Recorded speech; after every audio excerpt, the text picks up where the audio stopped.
Salam and welcome to the halftime show on Pulse 95 Radio. The show is international and local. We bring the best of the best on the show. It is with great pleasure I bring on this next guest, who's someone I've gotten to learn a lot more about recently, but also someone who's going places around the world. Coach Adeel Rizki is going to be on the show, and he's going to be on the halftime show talking about all things regarding international, club, and football. Right after the break, he's going to be here with us on Pulse 95 Radio. We do bring the best of the best, and this person is definitely going to be excellent for the show. Stay tuned for more on the only place to be at 3, the halftime show on Pulse 95 Radio. Salam and welcome back to the halftime show. It is with great pleasure I introduce my next guest. Coach Adeel Rizki is here on the show. Coach, welcome to the show. Thank you so much for having me, and salam to all your viewers and listeners. It's something that I have a close tie with for many reasons. But the reason why we have you on the show is all the fantastic work you've been doing, coaching the national team of Pakistan. You got to talk to me about that, because as a coach, when did you know that's what you wanted to do personally? So first is the Pakistan national women's team. So it's even more, a little bit more a further step into, coaching. Yeah. Because before this, I had not coached a women's team before. But I think I decided to do this because I felt that was the right step to take in my coaching career, one. And B, I felt it was a good moment to kind of help Pakistan build the whole women's, side of things. Because Pakistan, as you know, is a conservative country, and we need to be very mindful of things that are happening around with the culture that they share. So we had to take it very easily and step by step, and we couldn't go out there and do what we wanted. So everything was a struggle, everything was a hurdle. So, but mashallah, we've been really grateful to God that we've been able to go through a lot of these hurdles easily. And today, I feel like it's 2 years now, and we feel like we've done something really good for the country. And we keep pushing for better and better every single day, and try to raise those standards for the country and for the women in Pakistan. You definitely have raised those standards, because when you came on board, you obviously had a lot of things you had to tackle to make sure the women's game gets some stability, but also has direction. Amongst those things was a ban and all these things. How did you get through all that? That stuff is not easy to adjust. Yeah, so Pakistan, when I started with the national team in 2022, we were off an 8-year ban. So there was no football happening for women in Pakistan for 8 years. So reconstructing the team, getting people organized, making them understand what we're trying to do, setting a vision, setting a roadmap of what we want to do, where we want to go. All of those things were, quite a bit of a difficult task. But we've slowly hit those blocks, and we've gone across. I started off with, in 2022, we started off with 36 players that we took tryouts across the nation. We brought them in. We shortlisted it. We had like a six week camp at the beginning, and all those hurdles. And I remember in that camp, I used to ask questions like, when was the last time you played an 11v11 game? And some of the answers were, I haven't played one in 2 years or 3 years. So now we're going on international stage with players that have not even played at a very high level or played 11-side football, because there's not many opportunities for these women to play football in Pakistan. So it was very difficult. So I had to start from scratch. I literally had to start with like a 7v7, teaching them what movements were, what the concepts are. So for example, if I were to say use the width and depth, and they would be all blank, they wouldn't know what that is, because they've never been coached that. That's unlucky for them, but it's not their fault. So I had to really take steps back and, take it slowly, coach them how to do, the basic stuff with 7v7. And then moving on to 9v9, and then getting into an 11v11 situations and making them understand a lot of the details. And slowly, as we progressed, changes were made, because we needed to find more people who were, more intelligent with the football side of things. And that kind of gave us bad press as well, because we had to get, we had to sideline a few players, and that's not always easy for players to, take. And those are the things that, really, put a break on your things. But again, we've pushed through and we've come through and we've come a long way right now. We've tried to create a identity for the team. We've tried to set good standards, where high performing standards, creating environments where they can really progress, and act like proper athletes, change their lifestyles. And that was my objective. And, I think touchwood, we've kind of reached those marks right now. Absolutely. I think one of the things I wanted to kind of pick up on what you just said now, because everything is pretty much looked at in shining lights when you look at progression, but regression and actually taking a couple of steps back to take more steps forward is even harder when things aren't going right. As a coach, how did you manage to convince them on your ideas in order to take 10 steps forward? Sometimes we've got to take 12 steps back to understand all the different stages in coaching. Yeah, I think that was you hit the nail on its head. I think that was one of the most difficult parts for us. I think what I did was I made sure that there was a lot of observation going on and talking to a lot of players, trying to understand where they're coming from, trying to understand their systems. Again, these are new players I've never met in my life before. So understanding these players, getting to know them, that was the most important part, because otherwise I would just make, irrational decisions and we would not be anywhere. So sitting down with my coaching team, creating proper plans, taking steps back. Like I said, I could have, like, when you talk about a national team, you're talking about bringing in players who are already playing, picking a few and just putting them in their positions and, just kind of giving them tactical concepts and, maybe a nice pep talk and then you're good to go. Like, that's what it would be. But it wasn't like that. It was making sure people understand what football really means and how to play a high level of brand of football at the biggest stage, or the international stage. And that was, again, really, really difficult for us. So we had to take steps back. I made them understand that, guys, we need to, and that's, again, it's difficult because you tell a player that you don't know much and, they kind of think, oh, no, we know everything.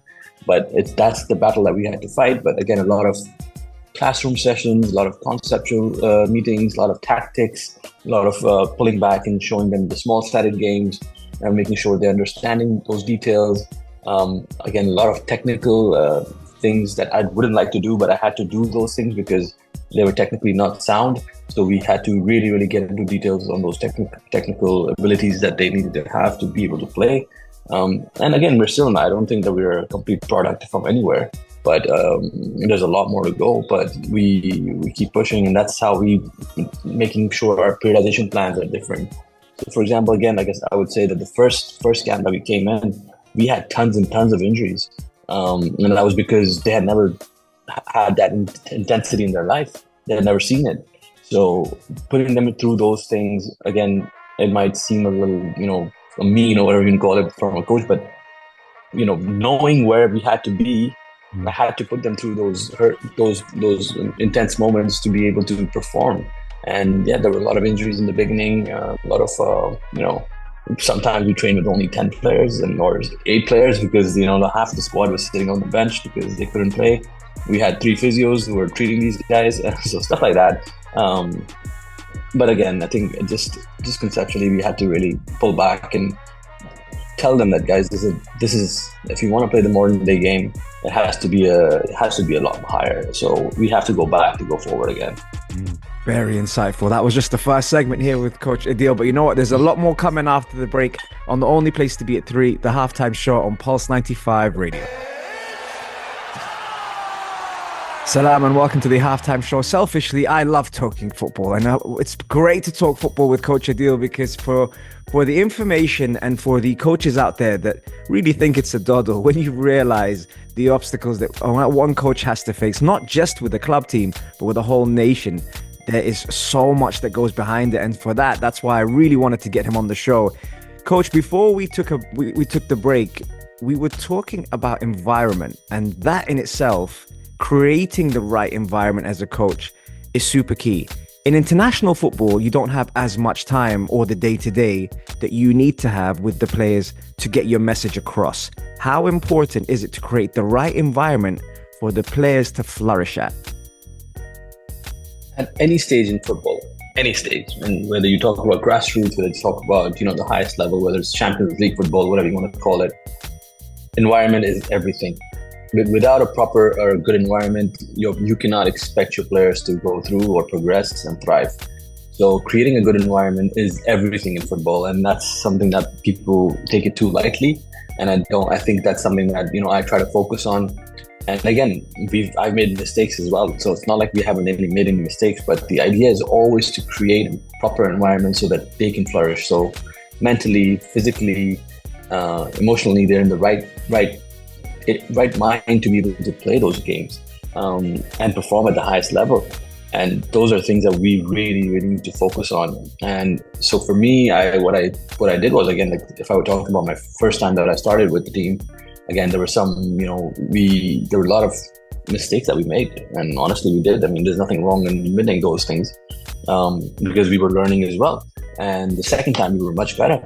And then we performed much better as well. So just it slowly understand. You go back and you kind of figure out, okay, this is what I did. Reflection, self-reflection, understanding, getting feedback from the players. These are all the things that you kind of need to focus on to be able to grab those insights where you really need to know what the players are feeling. And that only comes by, when you build those relationships with the players and you try to understand them. Because in the beginning, you're kind of formal, right? And because, like you said, we don't have time at the international stage, it's difficult. So over the course of the year, then I think we started building a lot of strong relationships, understanding. The one thing that I did was I created a strong leadership group within the team. So information that I wanted to filter down went through them, and the information that was coming through the camp used to come through them. So there was a really good dialogue between the 4 or 5 of the players, that the senior players or the players that took the leadership roles.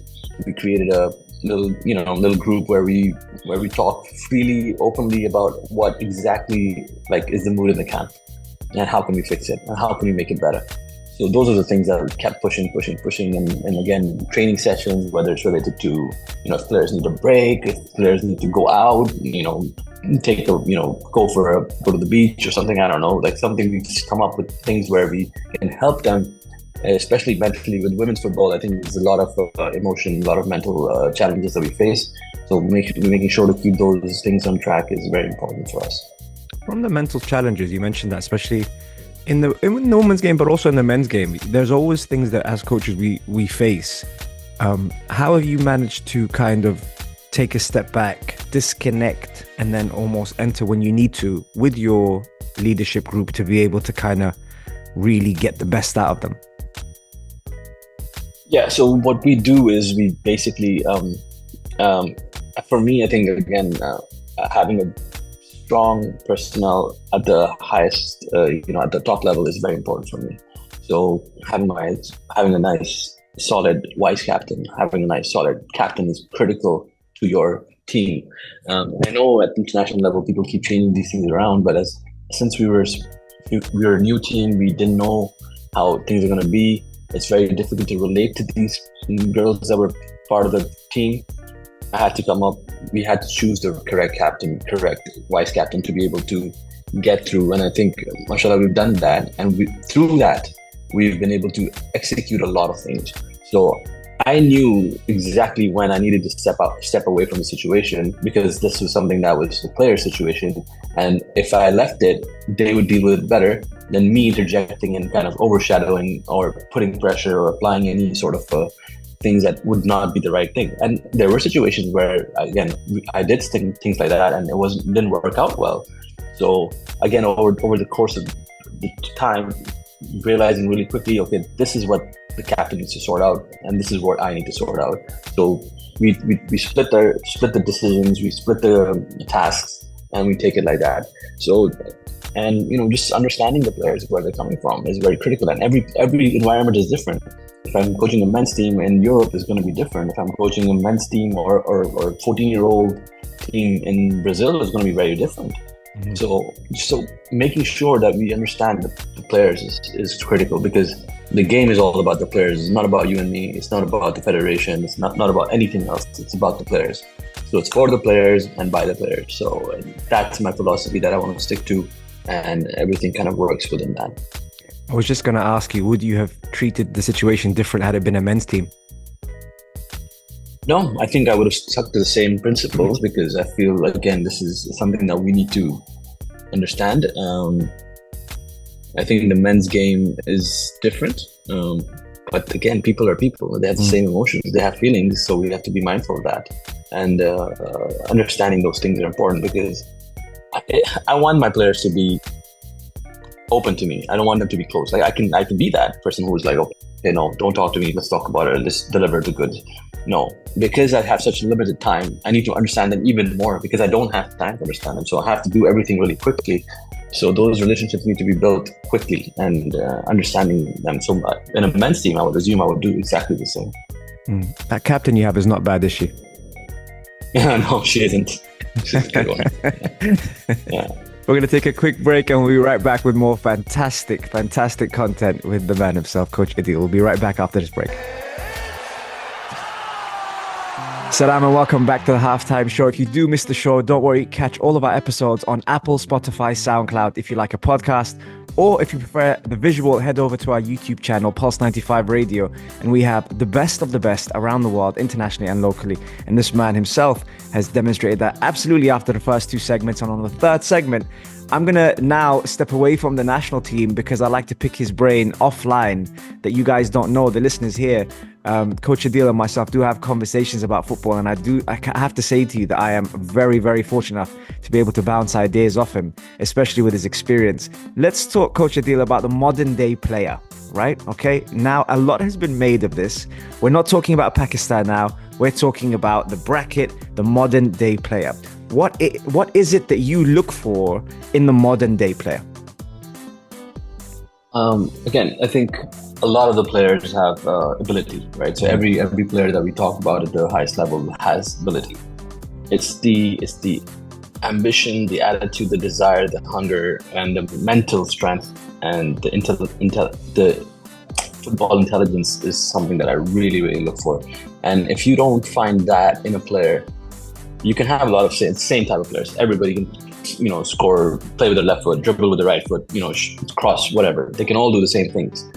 But it's about heart and desire that it comes down to in the end. And again, and the most important thing for me, again, I always talk about this during any show, is football intelligence is there.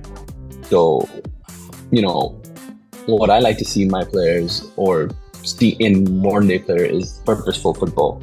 The whys. Why are they doing such a? If they made a decision to play the ball back, why was it? If they decided to take players on, why? So those whys have to be answered. It cannot be just by default that you did this. So that everything that I like to see or talk to players and understand them, and I ask them, why did you do that? And you need to have an answer for that. You can't just be like, oh, I did it because, whatever. No. Why did we switch the ball? Why did we break the line over there? What was that moment? When is the right time to go forward? So those are the things that I look for in a player. I'm like, I need to understand that if this player has the intelligence to actually do what is supposed to be done within the entire team framework. And you can give examples of, you can see, like, for example, Arsenal or Man City, they play purposeful football. You know exactly why they play the short passes. You know exactly why they kind of reset the ball or switch the play when they have to create 1v1 actions on the wing or whatever it is.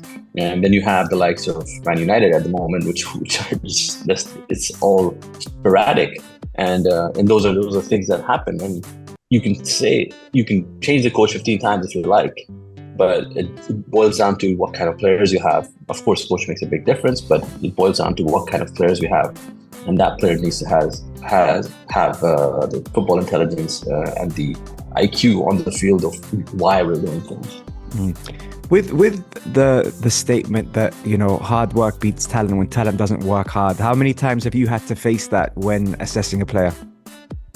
Oh, absolutely, every single time. I think it's there. I think it's a true one. I think players who work hard beat talent because I think the players who are talented, they're just not ambitious enough, or they don't have that desire to, they know that they have it. They have like this chip on the shoulder, But again, I'm not saying that all of them do. There's a majority of them that do, but the hard workers are the ones that will always, take larger strides forward than the talented one.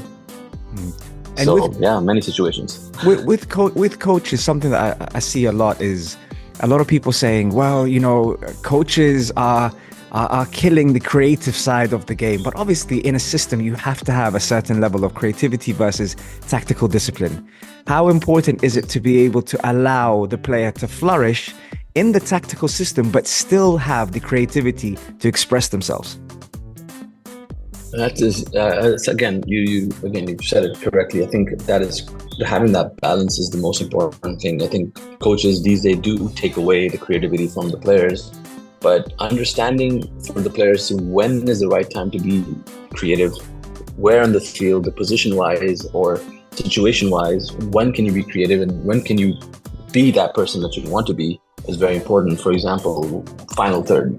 I would never dictate what a player, like if I bring a flair player in who has all the skills in the world, I'm not going to dictate what he needs to do or she needs to do in that final, inside the box or whatever.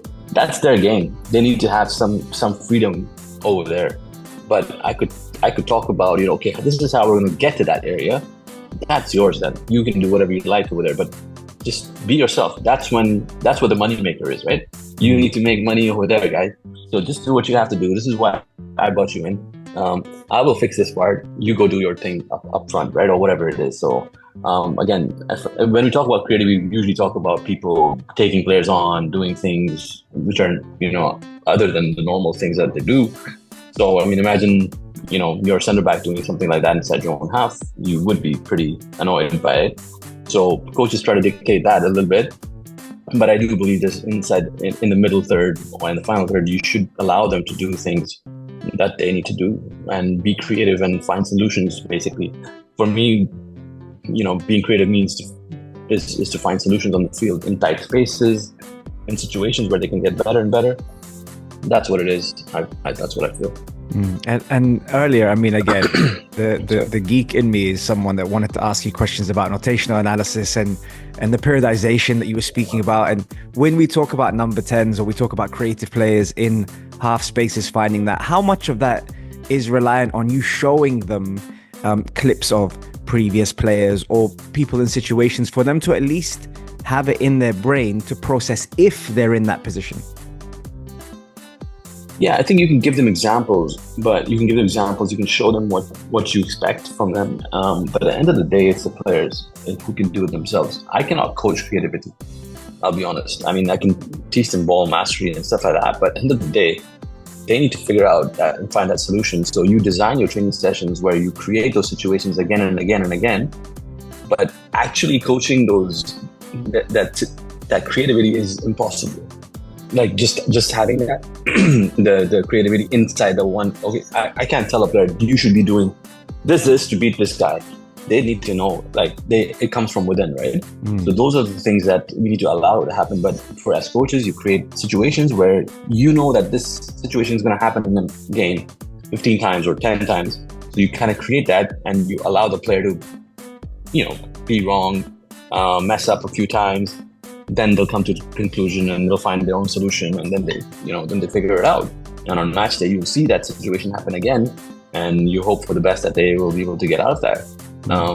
And yeah, you can give them alternate ideas of what they can do to get out of the situations, but sometimes the creative ideas that come at the stage at that moment are sometimes the best ones. Fantastic. Learn from them. Is there any modern day player at the moment that you watch and you think, I like what this person has, especially when you mentioned the football intelligence? Is there anyone at the moment out there that stands out for you? Well, yeah, there are a lot of players. I think, even if you go down to look at younger players, I would start with the younger ones. I know I could talk about Bernardo Silva and Kevin De Bruyne and all of those Odegaard and stuff. I could talk about that all day. But the young kid at Barcelona, Yamal, he's fantastic. Look at what he brings to the table. He's 16 years old. The amount of stuff that he does with the ball, the movements that he has, how he creates space. And he's not playing against kids. Just remember that. He's 16-year-old playing against 28, 29-year-olds But he's there. He's making a mark for himself. He's doing the things, and he's allowed to make those decisions on the field in those situations, and he's showing for it. And that's what football intelligence is for me. And you don't find that very often. Fantastic. Great example, that one. I was wondering who you'd pick, but I was very interested to see, and you literally nailed it on the head with that example. That's brilliant.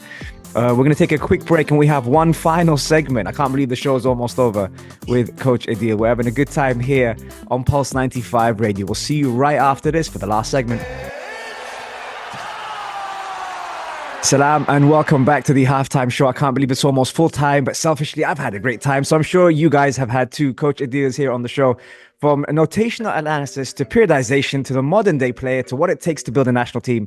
We've had it all on the show. So if you have missed it, make sure you do check us out on YouTube. Coach Adeel, before I let you go, there are a lot of things you do behind the scenes as well that a lot of people sometimes on this part of the world or even in Europe aren't fully aware of. Talk to me about the academy. Talk to me about the things you're doing outside, because I'm really interested.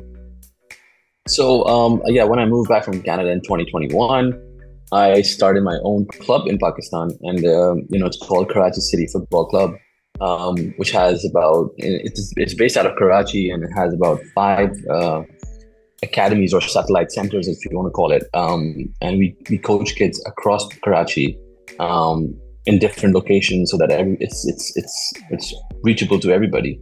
And then we have a really strong women's team as well.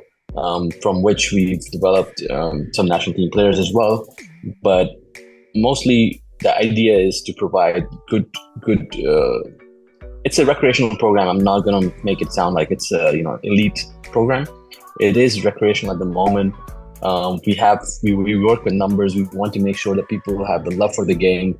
We try to develop the football culture in Pakistan, which is not very strong at the moment. So that's what the club does. And then again, we do have a women's team, which is the elite program that we have. And inshallah, going forward, what we'll do, we will be having a men's team, and then again, the youth teams are going to come in as well. The U18s, U20s, U14, 16s. So that all is in plan. Then we also plan to expand to different cities of Pakistan so that we can kind of pass on that knowledge and have everybody in Pakistan playing football and enjoying the game. That's the most important thing. And their love for the game has to be there. And how do the people hear about this, or where can they find this information? You can find us on Instagram at Karachi City FC. That's the tagline or whatever you want to call it, the handle. And we're there, and we have our website, KarachiCityFC.com. And again, you can always reach out to me. I can tell you details about it as well. But yeah, that's what we do. And if they want to reach out to you, where can they find your handle? Same on Instagram, Adeel.Rizki. Fantastic. Listen, I've had a great time. I'm so glad you took time out of your busy schedule to jump on my show, man. It's been an absolute pleasure, man. Well, thank you so much for having me. I really enjoy myself. Again, talking football is something that I can do forever. And again, people like you are not easy to find. So, thank you so much for having me. Absolute pleasure. There you have it. You heard it from the man himself, Coach Adeel, on the halftime show on Pulse 95 Radio. We've hit over 800 episodes for a reason. It's because we get a chance to bring on guests from all around the world, like this man over here. So super grateful for him to take his time out. He had a flight yesterday. He literally jumped on this morning with me to be on the show. So it's not easy, but thank you very much for your time. Thank you so much for having me. Appreciate it.